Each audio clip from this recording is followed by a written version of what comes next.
Sometimes I was testing it out. I was in there, I was dancing away, then it'd stay still, and then it'd stop, and then it'd move over somewhere else, and it'd kind of follow you. So it's kind of. It felt like the Ultimate Trip sequence in 2001. Yeah, it was awesome. It was really fun. It was really good that you go in and you don't quite know anything about it. So that was kind of exciting. You go in, you don't know what to do, and you're standing there. What do you do? You know, one of those movies where you had Tom Cruise in it, Minority Report, where he would just move his hands and get all those things moving. It gave me something like that, an impression like that. So it was pretty. I thought it was kind of fun to explore because you didn't really know what to expect to go in. And You come out of it and you're just like, oh.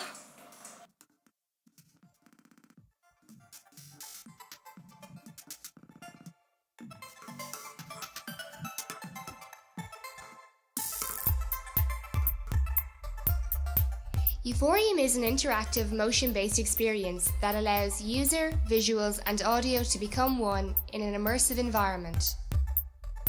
The environment created places emphasis on the user and their physical presence.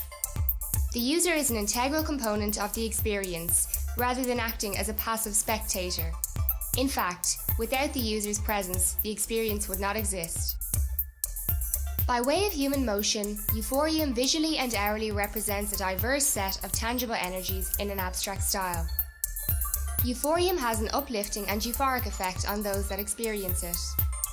We offer the user a personal sense of well-being and happiness, which are key attributes in the Chinese concept of qi. The tangible energies represented in the audio and visuals, and the intangible qi energy of the user's motions and emotions are tightly linked through the Euphorium experience. Euphorium began in November 2007 as a joint effort in exploring alternative physical interfaces and interactive installations. Our vision was to create a standalone experience that requires no textual instructions and little learning. It was also a priority to be independent of handheld remote controls or body-mounted devices in order to interact. After much experimenting, it was ascertained that the use of a camera would offer the user the most freedom of movement within the dome. We used a Unibrain II-DC FireWire camera with wide-angle lens. This camera lacks an infrared filter, which enabled us to track user motion in complete darkness. Using this live video feed, frame differencing is used to track the amount of motion from one frame of video to the next. The quantity of information that can be obtained is directly relative to the amount of user motion.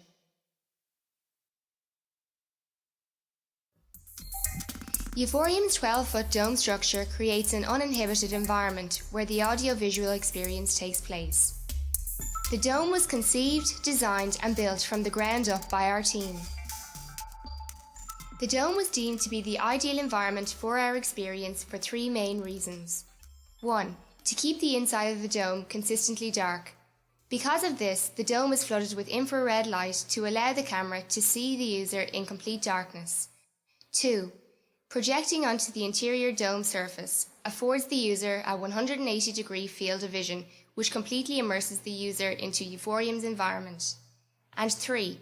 To avoid any issues of self-consciousness that the user may have.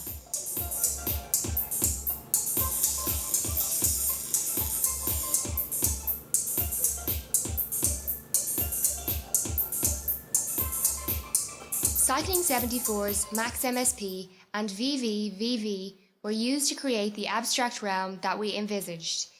Using these visual programming environments was very important, as it enabled us to move between phases of experimentation, prototyping, and production rapidly. The use of these programs made it possible to produce high-definition 3D visuals, 5.1 surround sound, and facilitated us in the networking of our computers to spread the workload over multiple CPUs. Euphorium is separated into 4 distinct parts that are linked together through seamless transitioning of audio and visuals. Each of these parts went through an evolutionary, iterative development process, which required extensive user testing at each phase. This was to ensure that the experience worked in a continuous and cohesive manner.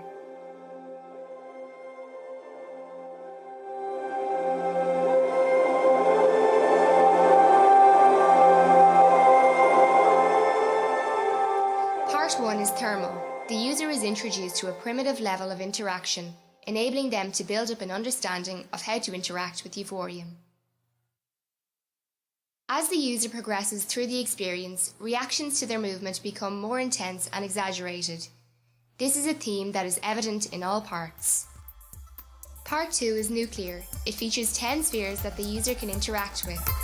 By hitting these spheres, they will bounce around erratically in 3D space. This introduces the user to interacting with specific objects rather than the more generalized motion of the previous part. This type of interaction lends itself well to the following part, mass. Part 3 is mass. It is a fluid dynamic sphere, similar in appearance to the liquid found in lava lamps.